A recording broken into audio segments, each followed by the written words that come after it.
Temprano en la mañana del 1 de marzo del año 2000, el gerente de una empresa minera en el pequeño pueblo australiano de Aberdeen notó que John Price, uno de sus mejores empleados, no se presentó a trabajar. Eso era extremadamente inusual para el siempre puntual Price, así que uno de sus compañeros de trabajo fue enviado para verificar qué le había sucedido al hombre desaparecido. Rumores se esparcieron por la oficina de que algo terrible podría haberle ocurrido, del tipo de cosas de las que solía bromear. Si no vengo a trabajar mañana, probablemente sea porque ella me ha asesinado.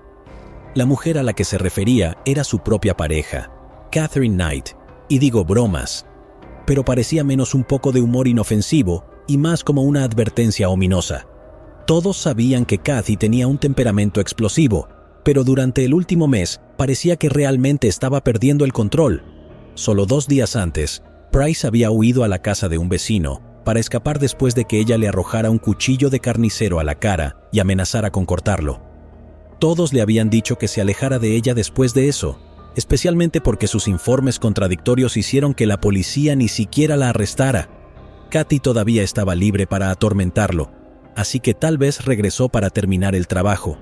Eso era lo que estaba en la mente del compañero de trabajo cuando se detuvo frente a la casa de John en la calle Andrews, número 84, esa mañana del martes, y encontró el auto del minero desaparecido aún estacionado en la entrada. Un vecino de al lado también notó que John no estaba levantado y en movimiento como de costumbre ese día. Los 2 hombres trabajaron juntos para verificar su estado. Rodearon la casa para golpear la ventana del dormitorio de Price, por supuesto sin obtener respuesta, hasta que decidieron intentar por la puerta principal. A medida que se acercaban, notaron algo extraño en la manija, una mancha oscura, rojiza marrón. Era sangre seca y estaba manchada en el metal, de modo que llamaron como locos a la policía. Mientras esperaban a que llegaran los agentes, los 2 hombres se preguntaban qué podía estar esperándolos detrás de esa puerta. No importaba cuán mal imaginaran la situación en ese momento, la realidad resultaría infinitamente peor. Pues sí, amigos, detrás de esa puerta manchada de sangre se encontraría una de las escenas de crimen más horripilantes, brutales e impactantes de la historia de Australia. Advertencia justa, el gran final de hoy será suficiente para poner a prueba el estómago incluso del aficionado a los crímenes más insensibles. Con todos ustedes, aquí empieza la historia de Catherine Knight, la Hannibal Lecter de Australia. En el pequeño pueblo de Aberdeen, Nueva Gales del Sur, Catherine Knight era conocida por su inestabilidad. Parecía la persona más agradable de la habitación en un momento y una villana de película de terror al siguiente. En muchos sentidos, su vida entera estuvo marcada por una serie de relaciones abusivas e insanas. Comenzó con su primer esposo, un hombre local llamado David Kellett, a quien conoció mientras trabajaba en el matadero de Aberdeen en 1993. Cuando ella aún era adolescente, David, el camionero, era un bebedor empedernido, un hecho atribuido al trauma de presenciar la muerte de su mejor amigo en un accidente en un patio de ferrocarril en su trabajo anterior. Él y Cathy se casaron después de solo 1 año, a pesar de las advertencias de la propia madre de la novia sobre las cosas de las que su hija era capaz. La primera vez que conoció a David, su futura suegra le dijo: «Mejor vigílala o te matará. Si te metes en su camino o haces algo malo, estarás jodido. No se te ocurra engañarla o serle infiel, te matará». Definitivamente, no era apto para el discurso de bodas, y aparentemente eso nunca afectó mucho al tipo. Él siguió adelante con la boda, pero no pasó mucho tiempo antes de que el señor Hyde de Cathy se mostrara. En su noche de bodas, David se despertó para encontrar a su nueva esposa estrangulándolo por el cuello. Logró apartarla y le preguntó con voz ronca qué diablos estaba haciendo. Ella gritó que solo había logrado hacerlo 3 veces al consumar el matrimonio y que no estaba satisfecha. Si solo hubiera logrado una, probablemente no hubiera visto la mañana. Después de ese turbulento suceso, comenzaron su vida juntos y los estallidos de Cathy básicamente se convirtieron en parte de su rutina diaria. David describió a su esposa como impredeciblemente violenta, aunque él nunca respondió con violencia. Nunca levanté un dedo en su contra, ni siquiera en defensa propia, solo me alejaba. Una gran parte del complejo de Cathy giraba en torno a la infidelidad. Si sospechaba siquiera ligeramente que un hombre le estaba siendo infiel, su primer instinto era atacar como bestia en celo. Otra noche, no mucho después de su matrimonio, se despertó y encontró a Kathy con su rodilla en su pecho, inmovilizándolo. En su mano tenía una de sus posesiones más preciadas, un cuchillo de carnicero de su juego de matadero que guardaba colgado sobre su cama matrimonial. Lo sostuvo contra su cuello. ¿Ves lo fácil que es?, dijo Kathy. ¿Es cierto que los camioneros tienen mujeres diferentes en cada pueblo? Incluso si David tenía a alguien más, ese habría sido un momento supremamente terrible para darle la noticia. Negó que estuviera teniendo una aventura con nadie y Kathy alejó la hoja de su cuello. Por ahora estaba aplacada, pero ese extremo de celos casi le costó la vida a David. Una noche en 1976, él estaba en un torneo de dardos con sus amigos y logró llegar a la final. Esto significaba quedarse un poco más tarde de lo habitual para ver la competencia, lo cual no debería haber sido un problema. Pero en casa, Kathy, que estaba embarazada de su primer hijo, entró en una furia paranoica. Tomó toda la ropa y los zapatos de su esposo y los destrozó en pedazos para luego quemarlos en el jardín. Luego, cuando David por fin llegó a casa pasada la medianoche, ella se abalanzó sobre él con una sartén y lo golpeó en la parte trasera de la cabeza. David logró huir a casa de un vecino, donde se desmayó. Los exámenes en el hospital revelaron que lo golpearon tan fuerte que le fracturaron la parte trasera del cráneo. Como dice el viejo refrán, las ollas y sartenes pueden romper mis huesos, pero las palabras nunca me dañarán o algo así. Desafortunadamente, como suele ser el caso con los abusadores violentos, Kathy logró convencerlos de no presentar cargos. Después de que naciera su hija Melissa Ann, David decidió que había tenido suficiente. Dejó a su esposa abusiva por otra mujer y se mudó al norte a Queensland, a un día completo de manejo de distancia. Inteligentemente, se aseguró de que nadie le dijera a su señora amante de los cuchillos y las sartenes su nueva dirección. Nuestra Kathy lo tomó tan bien como podrías esperar. En cierto sentido, las tendencias violentas de la infancia de Kathy no fueron culpa suya, simplemente fue producto de una infancia bastante traumática. La Hannibal Lecter australiana nació el 24 de octubre de 1955 en la ciudad de Tenterfield, minutos después de su hermana gemela. Sin embargo, su vida estuvo envuelta en controversia desde el primer día. Su madre, Bárbara, dejó a su esposo para estar con el padre, un alcohólico grave incluso según los estándares australianos, llamado Ken Knight. Esto causó un gran escándalo en el pequeño pueblo conservador, especialmente porque los dos amantes se conocieron a través del esposo de Bárbara. Los amantes huyeron de todo ese chisme del pequeño pueblo y se establecieron en Aberdeen, otra pequeña ciudad con solo 1,500 habitantes. Ken encontró trabajo en el matadero local. Desafortunadamente, escapar con Ken Knight resultó ser un error. Él era extremadamente abusivo y regularmente golpeaba a Bárbara hasta 10 veces al día. La pareja tuvo 2 hijos más juntos, lo que hizo un total de 4 con Catherine y su hermana gemela. Todos ellos presenciaron la horrible violencia física y sexual infligida a su madre, y ella, como no tenía a nadie más en quien confiar, a menudo revelaba algunos de los peores detalles a la pequeña Catherine y a su hermana. Cuando le curaban las heridas, Bárbara les contaba a sus hijas gemelas lo repugnantes y brutales que son los hombres y cómo son incapaces de ser amables o fieles. Según Catherine misma, ella experimentó esto de primera mano, encontrándose a menudo víctima de violencia similar por parte de parientes masculinos. No hace falta decir que no creció con una visión particularmente saludable del amor y las relaciones. Así que, cuando su esposo David la dejó en 1976, Kathy no pudo procesar el dolor que sufrió. Parecía ser un quiebre mental grave.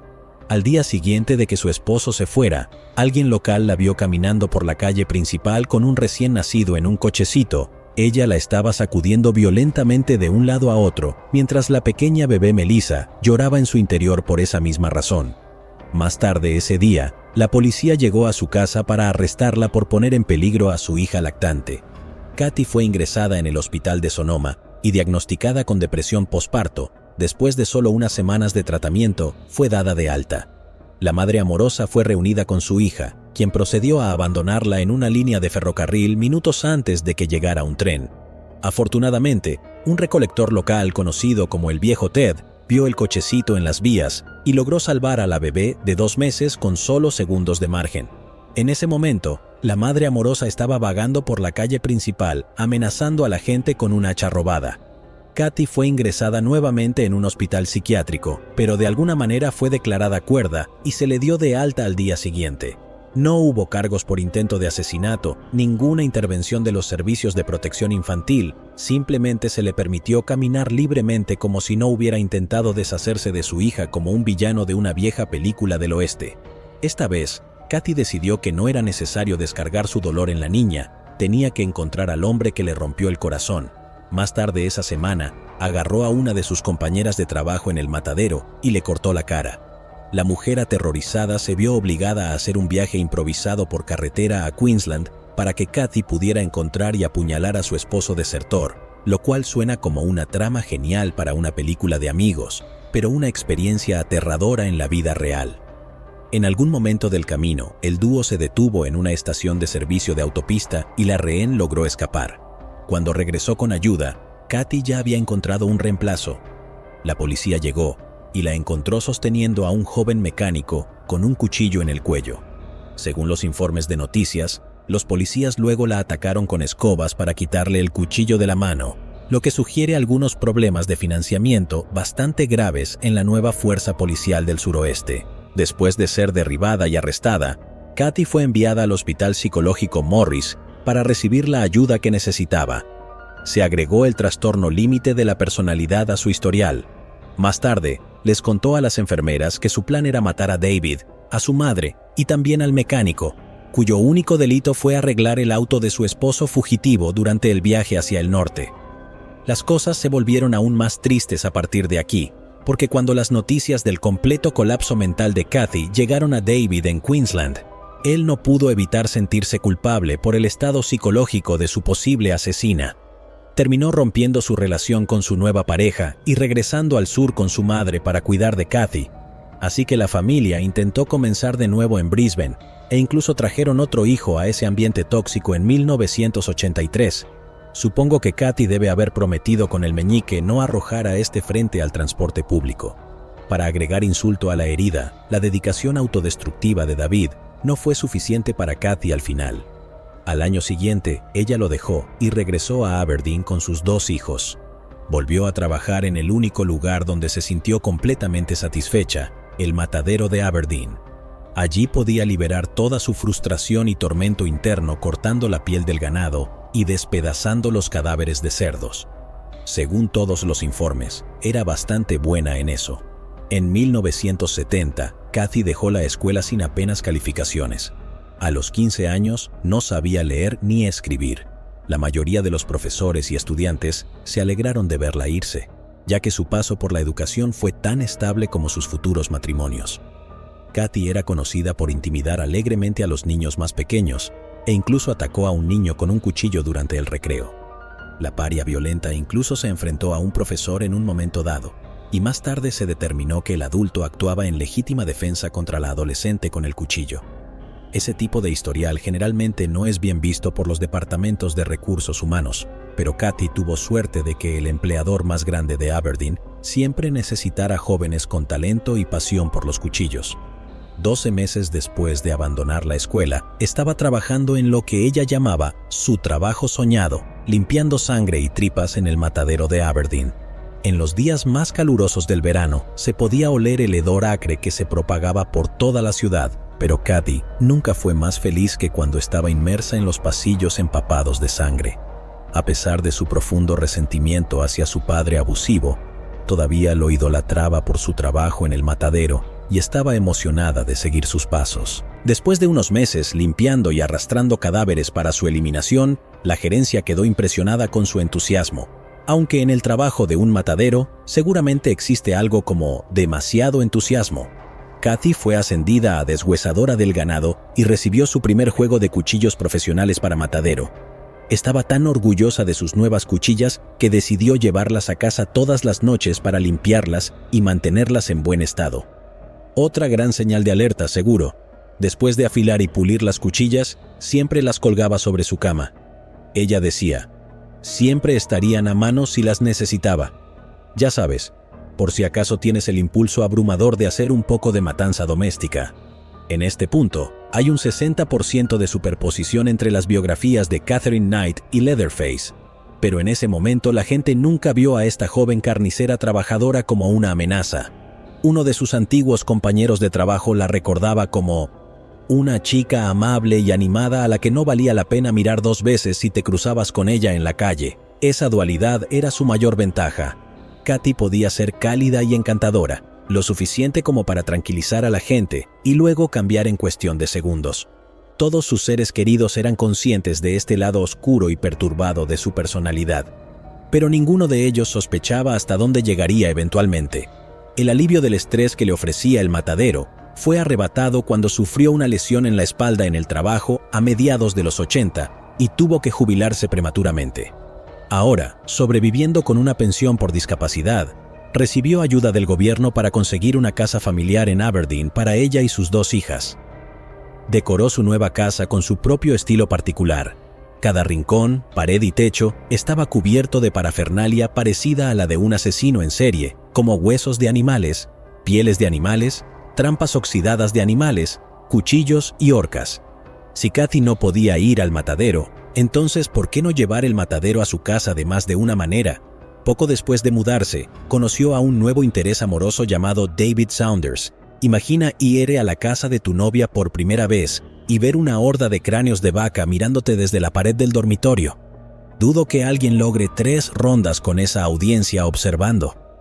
Pero de alguna manera Saunders no se asustó por toda la decoración perturbadora, ni siquiera por los cuchillos sobre la cama. Terminaron casándose y él se mudó con la familia en 1987. Solo por si acaso necesitaba una salida, decidió mantener el apartamento donde solía vivir solo, lo cual no le agradó a Kathy. Al igual que antes, estaba convencida de que su nuevo esposo le estaba siendo infiel.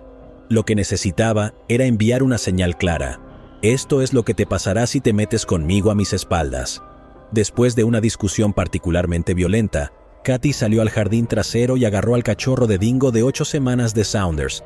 Lo observó mientras le cortaba la garganta al perrito solo para demostrar que era lo suficientemente insensible como para hacerlo de nuevo. Sorprendentemente, este no fue el final de su relación. Incluso tuvieron una hija juntos en 1988. David Saunders solo llegó a su punto de quiebre después de que Kathy estuvo a punto de acabar con su vida. Después de una noche de beber con sus amigos, abrió la puerta principal y recibió un golpe de hierro en la cara. Cuando todavía estaba aturdido, Kathy le clavó unas tijeras en el estómago.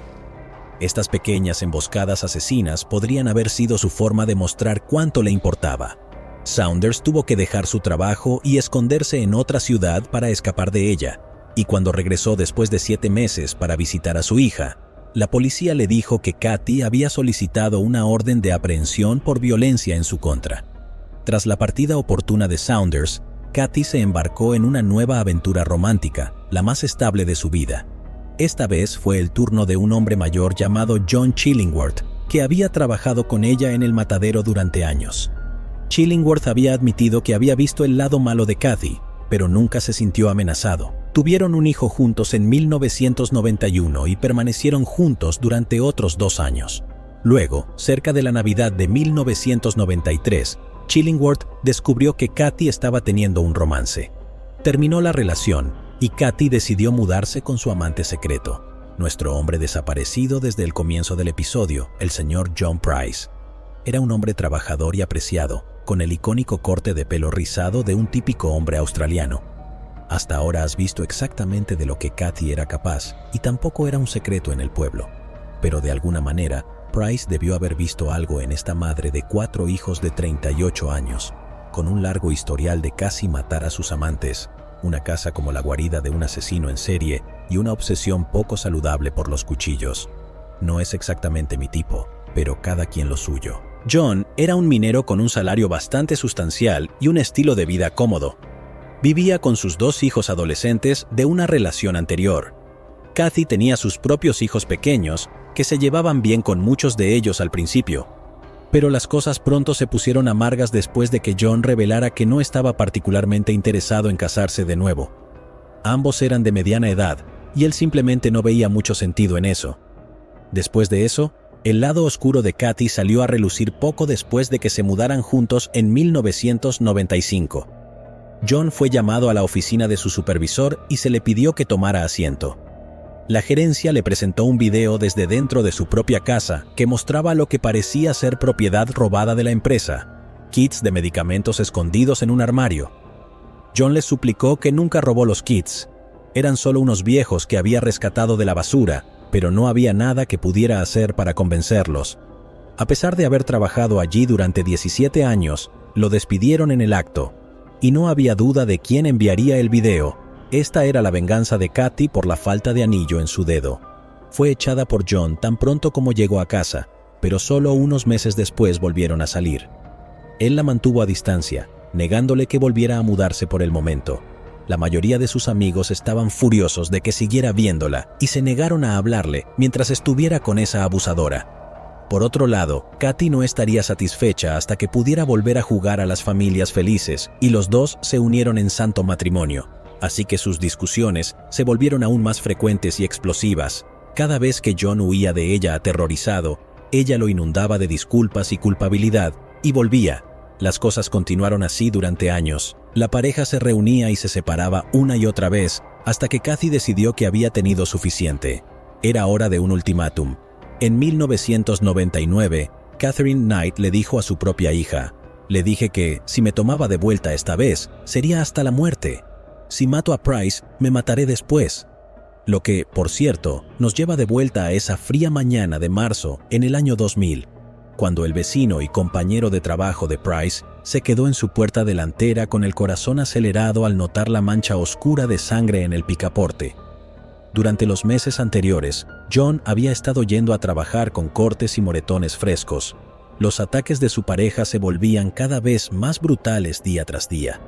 El fin de semana anterior, ella terminó apuñalándolo en el pecho mientras los niños se escondían aterrorizados en el dormitorio. El 29 de febrero, hizo una parada en el Tribunal de Magistrados de Scone para solicitar una orden de restricción.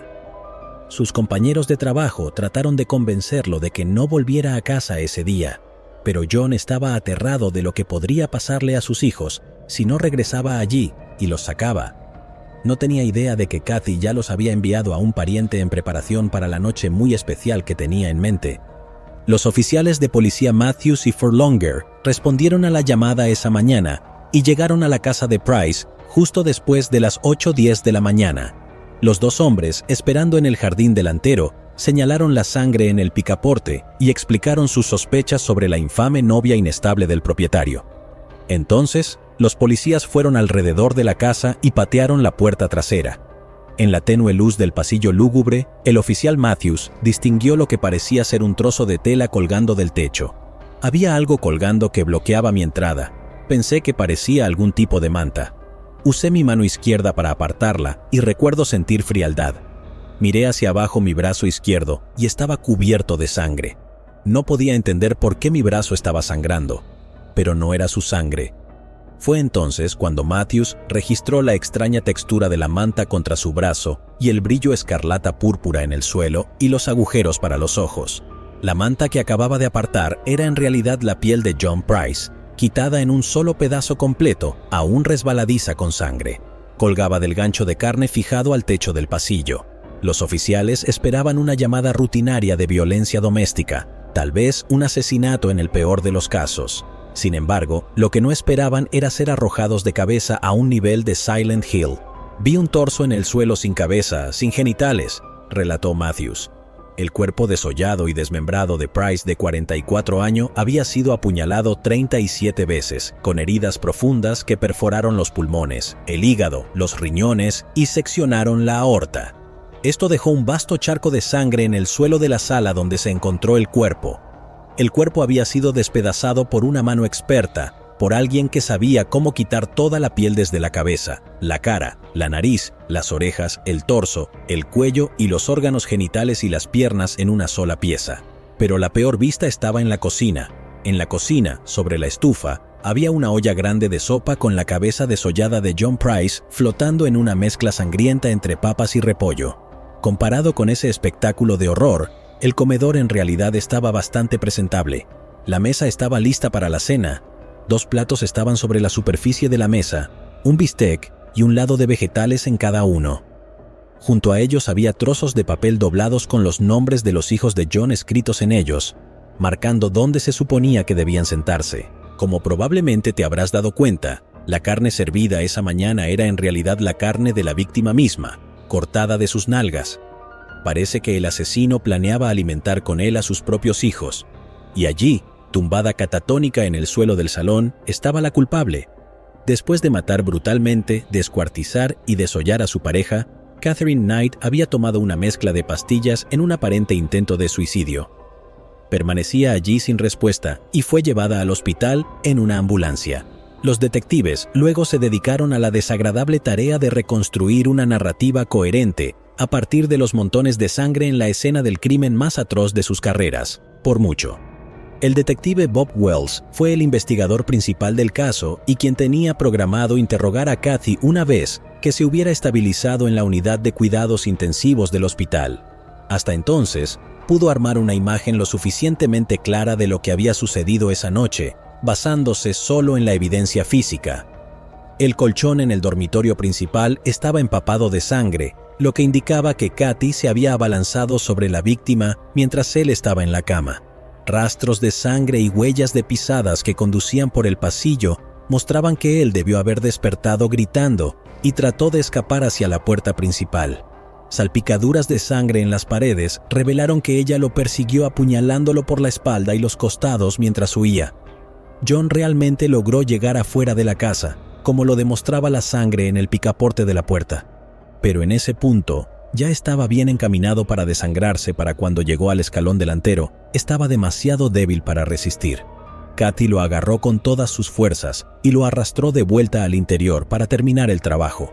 En el pasillo, detrás de la puerta principal, un charco de sangre seca se extendía casi 2 metros de ancho, señalando donde había terminado la vida de John Price. Patrones de arrastre manchados de sangre mostraban cómo Catherine luego arrastró el cadáver hasta el salón, donde usó sus años de experiencia en el matadero para quitarle la piel de una sola pieza. El cuchillo de carnicero que usó para despedazarlo todavía estaba allí junto a los restos decapitados y desmembrados. Después de quitarle la piel y colgarla para secar, troceó el cuerpo con mano experta, como lo había hecho con miles de cabezas de ganado en el pasado. Primero cocinó los bistecs sazonados con comino, luego hirvió las verduras en la olla con la cabeza ensangrentada de la víctima. La temperatura del caldo todavía estaba entre 40 y 50 grados Celsius, lo que indica que todo esto probablemente ocurrió en las primeras horas de la mañana. Probablemente fue un día bastante difícil para el técnico de CSI que tuvo que registrar la temperatura de ese espectáculo de horror. Después de procesar el cuerpo, como si fuera un trozo de carne fresca, Kathy colocó el cuerpo en una posición que los fiscales creen que pretendía humillar a Price. Cruzó las piernas y colocó su brazo sobre una botella de plástico vacía.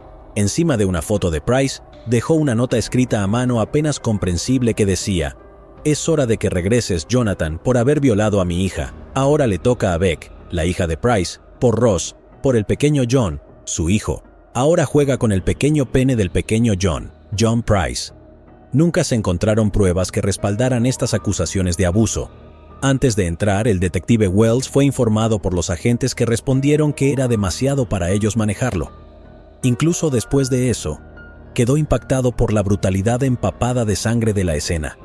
En sus 20 años de trabajo, no había visto nada igual. Uno de los técnicos de huellas dactilares incluso presentó su renuncia al día siguiente. Después de servir la carne del hombre para sus hijos, parecía que Kathy había cocinado una porción para sí misma, que terminó tirando en el jardín trasero. Se cree que intentó comer esta parte, pero no pudo hacerlo. Matar y despedazar a un ser querido debe haber arruinado su apetito. Después de eso, decidió poner fin a su propia vida, tal vez de manera premeditada o tal vez después de un inesperado arrepentimiento. De cualquier manera, fue al botiquín y tomó todos los medicamentos que pudo encontrar. Luego murió dolorosa y lentamente durante horas hasta que la policía derribó la puerta trasera y la encontró allí. Por un momento pareció que había logrado poner fin a las cosas, pero después de 3 días en el hospital, fue arrastrada de vuelta al mundo de los vivos para responder por sí misma. El detective Wells la visitó en la sala para su primera interrogación. Al igual que todas las demás veces en las que había infligido violencia horrible a una pareja, ella había vuelto al lado más amable de su personalidad, muy lejos del demonio del infierno que el detective Wells esperaba. De hecho, fue bastante complaciente desde el principio. Explicó que la noche del 28 de febrero fue a casa de John a las 11 de la noche con la esperanza de sorprenderlo. Entró con una llave de repuesto y estuvo viendo televisión por un rato antes de darse una ducha. Era una noche calurosa, así que el sonido del aire acondicionado en el dormitorio indicaba que John todavía estaba dormido cuando ella abrió la puerta del dormitorio. Ella afirmó que se puso una nueva pieza de lencería y despertó a la víctima. Él quería tener relaciones sexuales, así que lo hicimos. Fue amable y gentil. Después fue al baño y cuando regresaba a la cama, y eso es todo. Eso es todo. Es todo lo que ella recordaba. Nada de asesinar, descuartizar, desollar, ni nada de esas divertidas cosas. Afirmó que se desmayó durante todo el episodio, pero el detective Wells podía sentir que no estaba diciendo la verdad. Cito: «Entrevistas a muchas personas y te das cuenta de cuando alguien te está mintiendo», dijo. Y así me sentí con esa entrevista. Si ella quiere llevarlo a la tumba, que así sea. Ahora, la fiscalía definitivamente no necesitaba una confesión para probar el crimen, considerando que Kathy estaba prácticamente bañada en la sangre de la víctima cuando llegó la policía. La única pregunta que quedaba era por cuáles cargos debería ser condenada. Demostrar que esta asesina era mentalmente competente para ser condenada era otra historia completamente diferente. A través de entrevistas con miembros de su familia, los detectives descubrieron que parecía haberlo planeado de esa manera desde el principio. No solo le había contado a su hija sobre sus planes de matar a Price, sino también a su hermano. En 1999 le dijo a él: «Voy a matar a Price y también a los 2 niños, y me saldré con la mía. Me saldré con la mía porque haré ver que estoy loca». Recuerda que esta es una mujer que una vez intentó dejar a su recién nacido en las vías del tren y solo pasó un día en un hospital psiquiátrico como resultado. Según ella, la carta de la locura era tan buena como una inmunidad total. Se ofreció a declararse culpable de homicidio culposo por disminución de la responsabilidad, lo cual lleva a una condena comparativamente leve en Australia.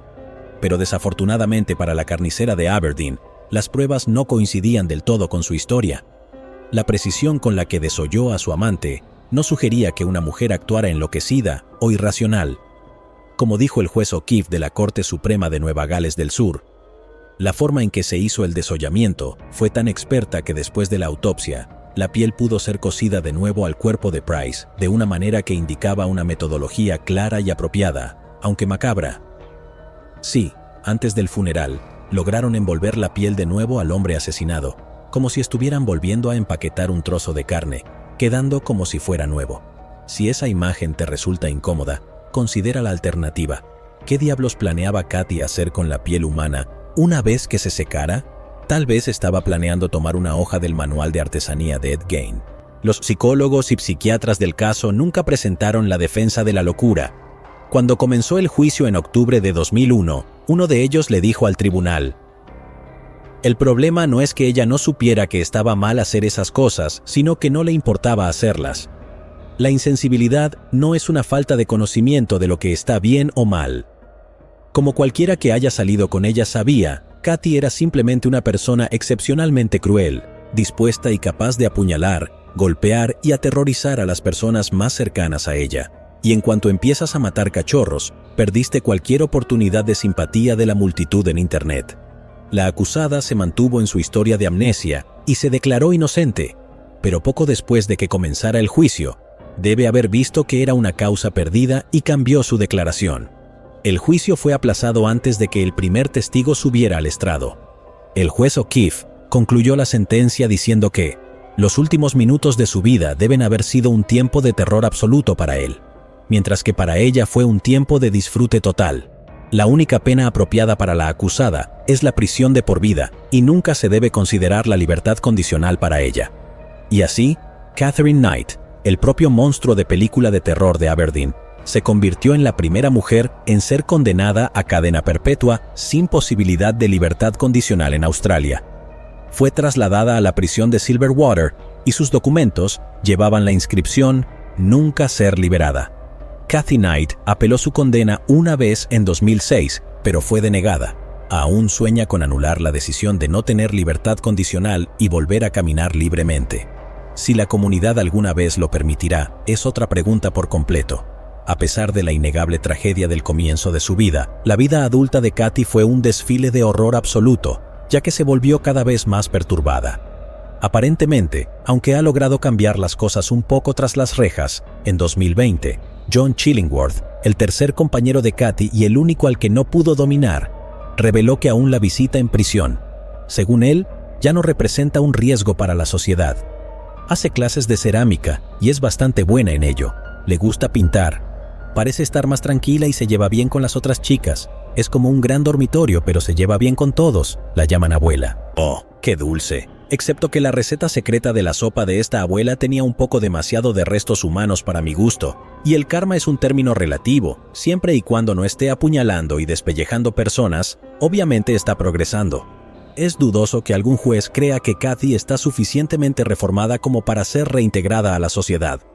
Las imágenes de lo que le hizo a John Price persiguen a los oficiales que entraron en esa aterradora dimensión alternativa en 2000. El detective Wells se retiró 10 años después, pero debido a este caso y algunos otros malos, todavía necesita terapia semanal. Mi diagnóstico fue un trastorno de estrés postraumático crónico grave, TEPT, y no va a mejorar, solo necesitas mantenerte al pendiente de eso. No importa cuán fuerte sea tu estómago o cuántas veces hayas escuchado episodios de crímenes reales describiendo escenas horribles, nada podría prepararte completamente para ver a un hombre desollado y servido para la cena. Supongo que para Kathy no fue gran cosa después de pasar años despedazando cadáveres en el matadero. Todo era solo carne para ella al final. Llegados aquí, ¿acaso no has visto este otro crimen? Yo no me lo perdería,